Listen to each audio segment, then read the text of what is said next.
Assalamu alaikum qadırlı mekendeshler. Sizler menen gün sayın bir ayat же bir hadis dolboru бүгүн балдар ата-энесинин dininde болот деген темада hadis айтат угабыз.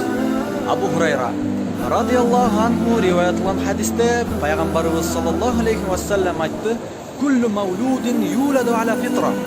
Ар бир наристе таза табиатта, исламда төрөлөт. Fa abawahu yuhawidanihi aw yunassiranihi aw yumajjisanihi. Кейін ата-энеси яхуд кылат, же христиан кылат, же отко сыйынуучулардан кылат. Сахих Бухари. Чындыгында балага тарбия берүүдө ата-эне негизги ролду ойнойт. Эгерде ата-эне ыймандуу болсо, баласы ыймандуу болот. Анткени ата-эне үй бүлөнүн эң негизги устуну.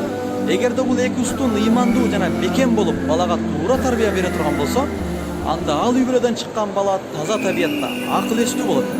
Мына ушундай үй бүлөдөн ыймандуу жана адеп ахлактуу балдар чоңоет.